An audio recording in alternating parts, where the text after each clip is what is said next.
Anã fica localizada na Reserva Extrativista Patagós Arapiuns, no Rio Arapiuns, na região oeste paraense, com aproximadamente 100 famílias realizando atividades socioprodutivas de práticas agroecológicas, ecoturísticas e permaculturais, adaptadas à realidade dos moradores das comunidades locais, distante do município de Santarém, em média 4 horas de barco, e vizinho ao balneário de Alter do Chão, no estado do Pará.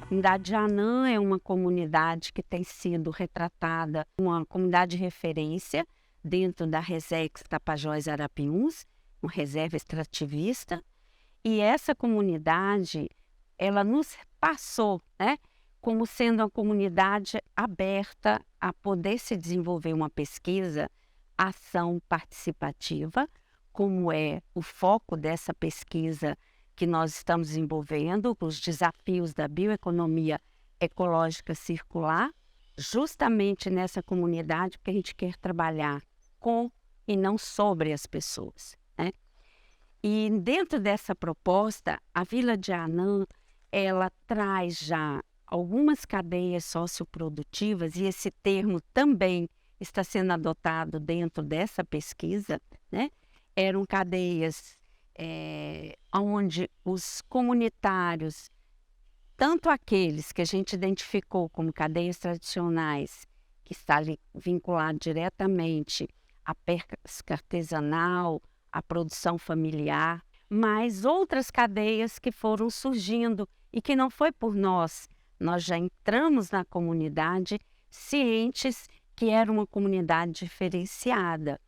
E a partir do momento que a tese que eu oriento, da Adriane Gama, trazia toda uma preocupação de discutir a bioeconomia desde o olhar da circularidade, do aproveitamento do que a floresta de pé proporciona, nós procuramos desenvolver, trazendo como ponta o olhar das mudanças climáticas.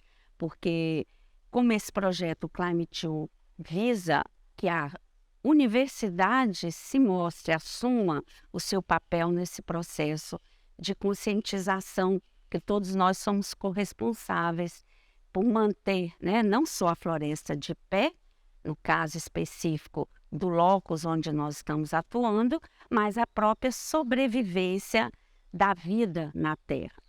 É importante, quantos instrumentos, como o projeto enquanto Climate U, ele tem etapas, que as 3 primeiras universidades conseguiram participar de todas elas. Nós entramos com um projeto em andamento e já adentramos na etapa da pesquisa empírica. Então, minha proposta à época, inclusive, a ideia era só já entrar na PAP, direto com a comunidade, ou a ideia é que ela ocorresse dentro das universidades. Nós somos um dos poucos projetos que foram para a comunidade em si, como a Federal do Pará também. Então, como nós já passamos da etapa da aplicação dos questionários que foram executados dentro das instituições de ensino superior, as quais o projeto se instalava, qual foi a minha estratégia? Adaptar esse questionário para ser aplicado na comunidade, tanto para dentro da escola, procurando trazer adaptações de alguma linguagem que não fosse realmente apropriada para aquele segmento, e incluindo nestes instrumentos a questão das mudanças climáticas no sentido de impacto com as cadeias socioprodutivas.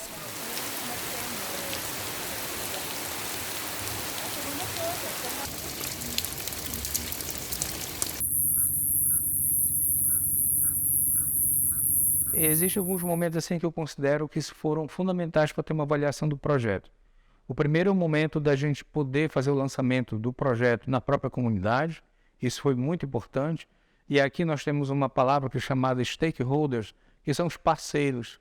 O ICMBio, o projeto Mulheres Sonhadoras da Comunidade Anã, a questão do Turiarte, a questão da UFOPA com a Pró-Reitoria de Pesquisa, a própria universidade com a questão da administração superior estando envolvida.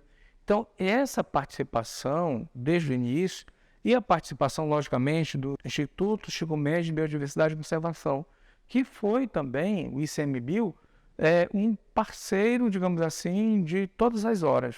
Depois, o momento que nós tivemos uma inserção na comunidade acompanhando os pesquisadores, em que houve a possibilidade de fazer visitas e também fazer a pesquisa, né, e verificar, logicamente, o desdobramento dessas pesquisas ali no campo, na vida das pessoas. E um terceiro momento da minha inserção na comunidade foi a culminância, que a gente diz, né? O momento que nós, digamos assim, a partir de tudo aquilo que foi pesquisado, junto com a participação dos moradores, dos pesquisadores, ter essa devolutiva.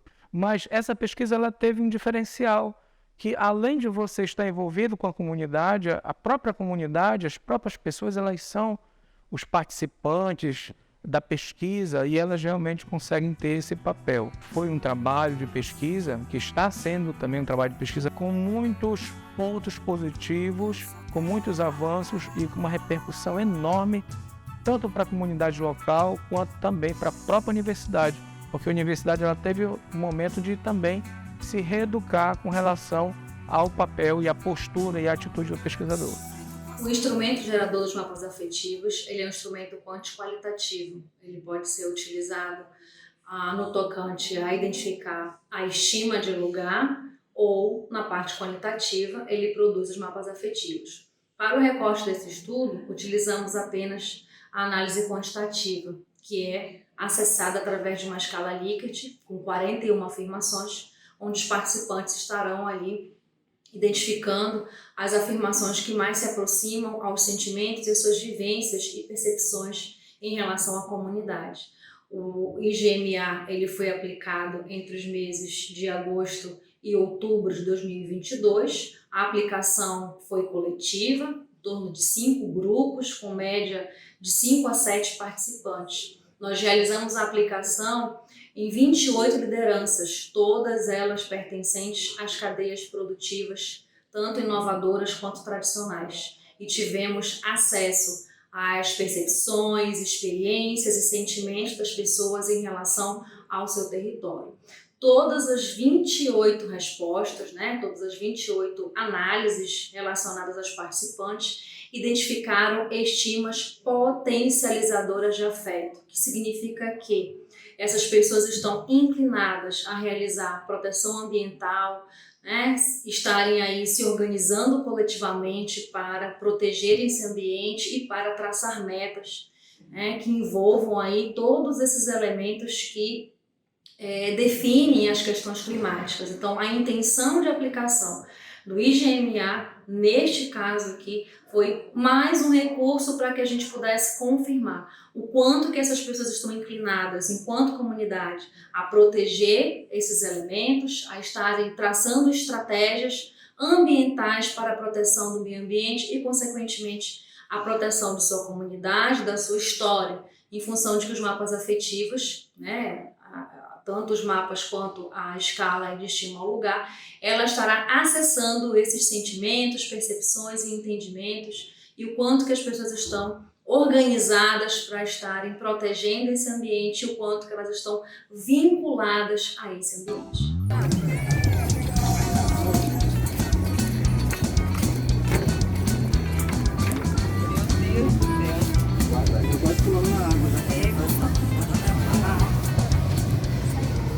A aplicação deste questionário foi um momento desafiador. Participaram da aplicação as 86 famílias que estão presentes na comunidade de Anã. Uma das perguntas lá do questionário se voltava-se para eles, para querer saber se algum deles lá dos comunitários possuía o documento de terra. Então 100% dos entrevistados alegaram que não possui a documentação de terra, porque se trata de uma reserva extrativista. Então isso chamou bastante atenção, porque tem um consenso, todos têm aquela ideia de que se trata de que eles moram numa reserva extrativista e por conta disso não tem documentação, mas sim a consciência de que cada um tem um espaço cedido na comunidade, onde pode ter a sua casa, ter o seu espaço, ter o seu quintal, mas com aquela consciência de que se trata de uma reserva extrativista. Os comunitários, perante o questionário lá, consideram que o clima está muito quente, né? Eles percebem a mudança do clima à medida dos anos que vão se perpassando, não é mais o mesmo. A identificação, né, dos comunitários com uma determinada cadeia socioprodutiva. Então teve ali uma similaridade entre cada um dos entrevistados que se identificavam com uma cadeia socioprodutiva diferente. A cada ano tem a diferença, seja no nível do rio subindo ou baixando, seja no pescado consumido na comunidade, seja na produção do próprio pescado mesmo, lá em cativeiro, seja na criação das abelhas. Isso interfere bastante, isso foi visível, né? À medida que ia aplicando o questionário, e eles iam falando a verdade, o clima não está mais o mesmo, todo ano é diferente, a gente percebe a diferença, que a água não baixa totalmente, ou quando baixa, custa subir ao determinado nível, cresce já mais, e isso foi bastante visível. É muito presente esses impactos das mudanças climáticas. Por exemplo, em épocas que já era tempo de plantar, não acontece mais, porque na época que antes tinha para plantar, está chovendo muito, então eles não conseguem fazer isso. Ou ao contrário, ou quando você tem grandes cheias, e essa enchente das águas, né, do rio Arapiuns começa a sobrepor e invadir, por exemplo, as casas mais próximas do rio, né? Inclusive um posto de saúde foi derrubado, né, pela força da água nesse tempo de enchente. Só que ao mesmo tempo que acontece esses impactos, eles, de uma forma muito natural e também até mesmo de própria defesa, eles conseguem realizar mitigações e próprias adaptações para que tenha esse enfrentamento de uma forma muito também coletiva, colaborativa e criativa, né? Como, por exemplo, a Mandala dos Saberes. A Mandala dos Saberes, primeiramente, é um momento de escuta da comunidade. É um instrumento colaborativo de orientação para uma construção interdisciplinar de estratégias inovadoras.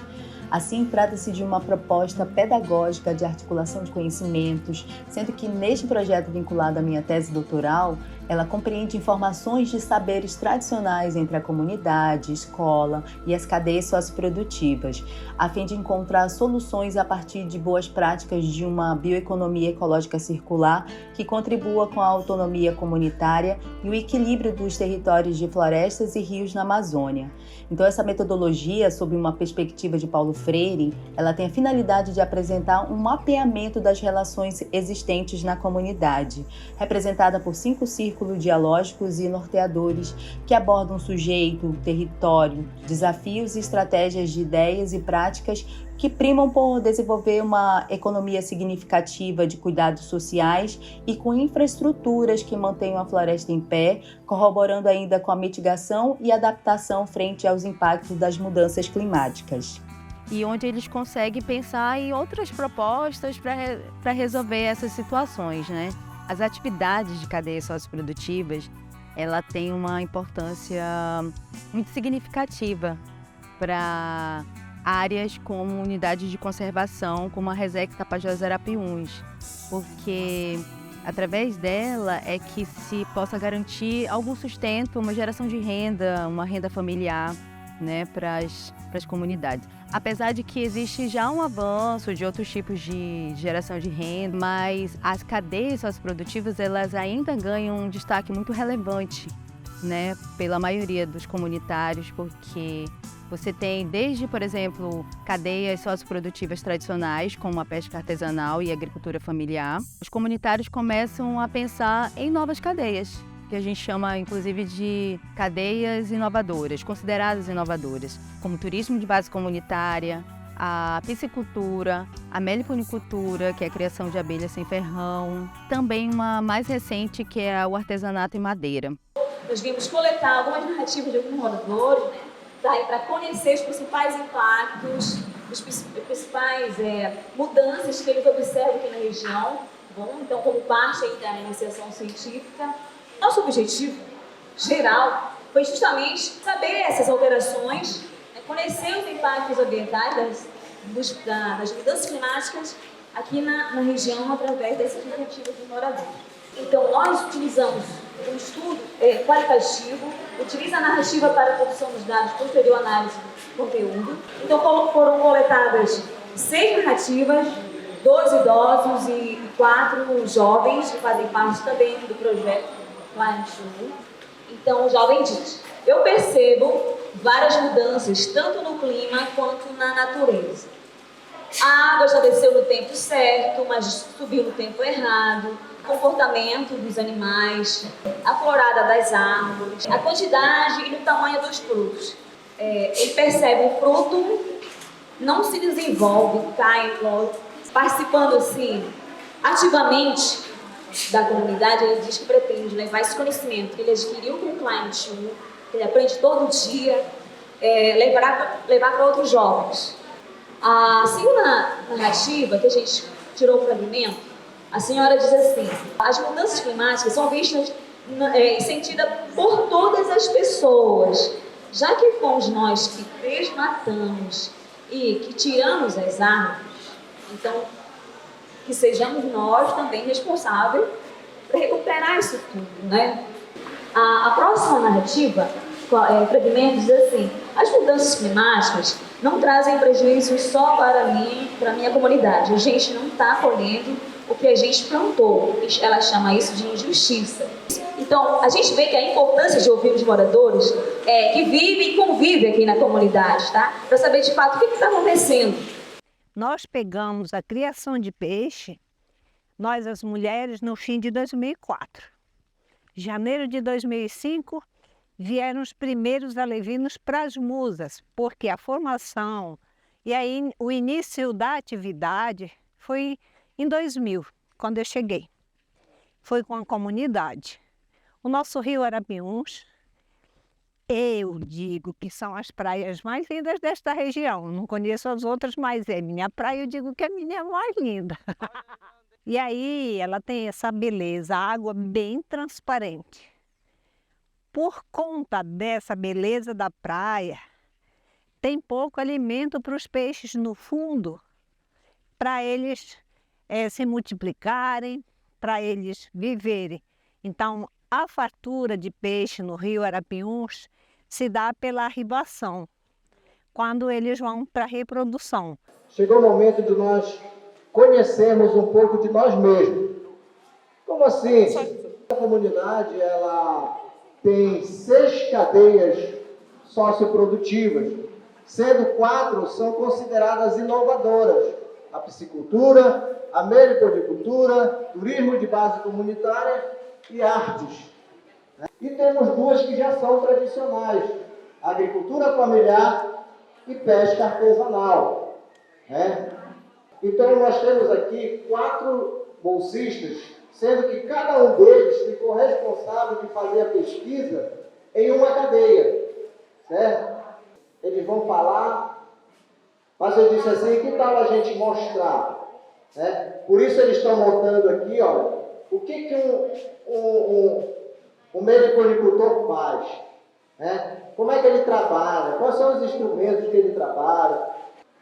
Nós fizemos pesquisas para nós mostrarmos, realmente provarmos cientificamente que ela é uma cadeia socioprodutiva ecológica, que é possível sim nós produzirmos tudo isso aqui sem derrubar uma árvore. Agora pegou, e essa caixa aqui? Nós temos umas grandes ideias, Todos eles vão apresentar ideias para que venha melhorar cada vez mais. E também eles vão apresentar ideias para que não fique somente no mel. E a meliponicultura, ela pode se expandir para várias outras atividades em uma só, que é a bioeconomia ecológica circular.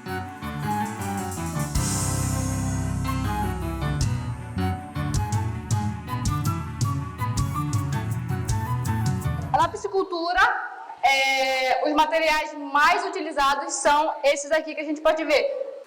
O remo, o pulsar, quando vai fazer a retirada do peixe, a máscara, para a pessoa ter uma visão melhor, e aqui a ração, que é a alimentação do peixe.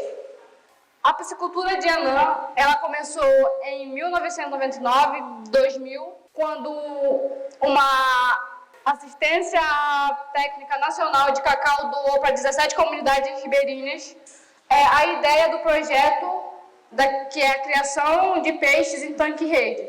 Das 17 comunidades, a Anã é a única que, até hoje, trabalha, maneja o tambaqui. Então, assim como o projeto Musa é complicado, a dona Dina sempre fala que as mulheres descomplicam tudo, né?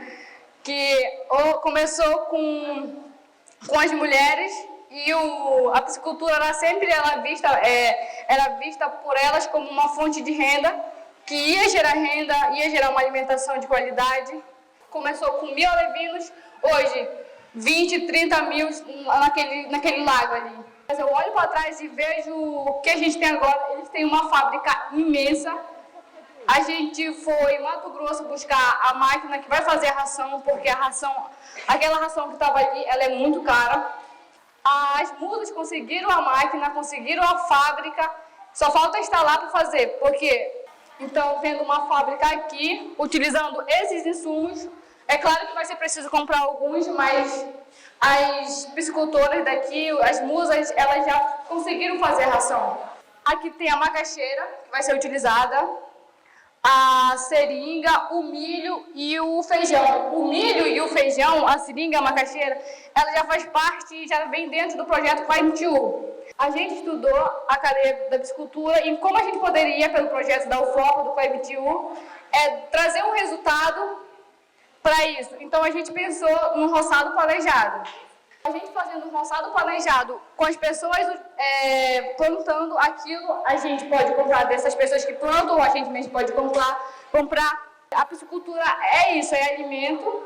O rio, o lago que era pobre de peixe, a piscicultura com a ração chamou mais peixes, é renda. A piscicultura, ela foca num progresso que tem uma relação com a natureza de sustentabilidade. E eu posso dizer que sem as musas daqui, se a gente conseguir montar todo esse projeto de roçado planejado, de viver de união com a natureza, a gente vai ser um exemplo de empresa, de fábrica, porque, enfim, isso contribui tanto para diminuir as mudanças climáticas, as crises climáticas e a piscicultura é isso.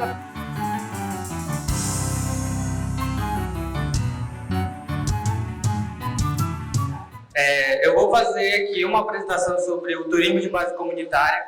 Para quem não conhece, também é chamado de TBC, e principalmente conta com as comunidades e os comunitários para fazer acontecer. E o turismo de base comunitária, como eu falei, conta principalmente com os comunitários. Então aqui representando o guia comunitário, aqui ele está caracterizado de guia. Essas são as roupas que a gente usa aqui na comunidade, na hospedaria.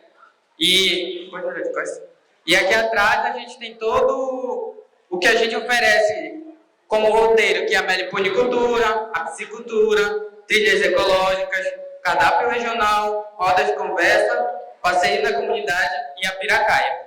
O turismo de base comunitária, ele iniciou em Anã no ano de 2005, idealizado por alguns comunitários que viram um grande potencial de atrativos turísticos aqui na comunidade. Então, teve algumas pessoas que viram que aqui na comunidade tinha um potencial de belas praias, de atrativos, que poderiam trazer pessoas e fazer a economia aqui do lugar girar. Então, desde então, essa cadeia vem evoluindo de forma rápida e apoiada diretamente pela cooperativa Turiarte e parceiros sociais. Então, a Turiarte é uma das principais cooperativas que traz aqui para nós, vende nossos produtos, nossos roteiros, e vem pessoas de outros lugares, Rio de Janeiro principalmente, São Paulo, mas vem também turista estrangeiro, como esse que a gente viu que passaram por aqui. Então, um dos objetivos da pesquisa foi estudar e interagir ativamente nas atividades realizadas nesta cadeia socioprodutiva, a fim de buscar entender melhor os processos colaborativos do turismo de base comunitária na comunidade de Anã.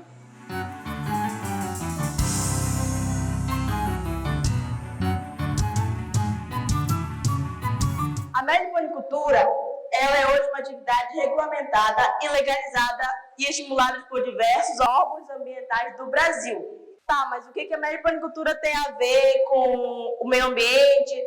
Essa é uma coisa que eu também demorei para entender. Tipo assim, para mim, tanto faz. Eu não sabia o que a meliponicultura era, qual era o objetivo dela. E assim, depois desse tempo de estudo, isso foi clareando a minha mente. E eu fiquei surpresa em saber que as abelhas, elas fazem auxiliar o meio ambiente. Como? Porque, segundo pesquisas feitas, sem a existência da abelha, dentro de 4 anos, não existiria a raça humana.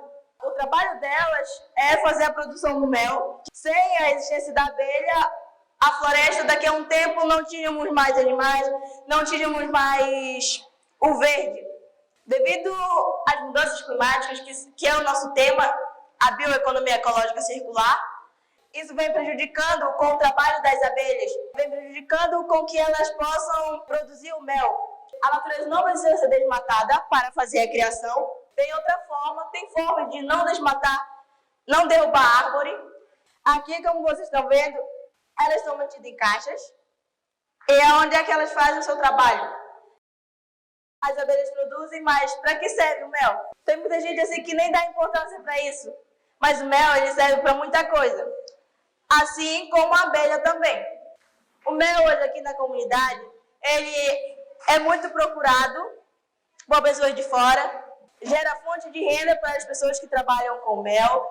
A meliponicultura é uma cadeia circular? Não, gente, ela ainda não é, mas ela pode ser circular. Ela pode ser uma bioeconomia ecológica circular.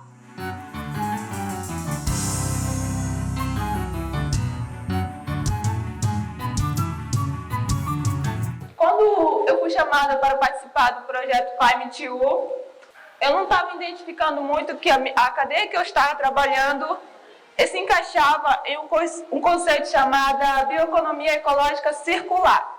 Depois de muitos estudos, eu cheguei em uma conclusão. O que a gente faz no artesanato, da sobra da madeira que a gente tirava da marcenaria, a gente produzia canetas. A gente produzia também umas barquinhas e dentro das barquinhas a gente colocava as canetas. Só que agora a gente diminuiu mais, a gente colocou esse suporte de caneta. E um dos mais atrativos são os chaveiros que a gente fabrica usando a madeira descartada e os talentos que as nossas jovens daqui do Anã têm. E uma das coisas que o seu Danilo identificou junto comigo foi que nessa cadeia se encaixa as outras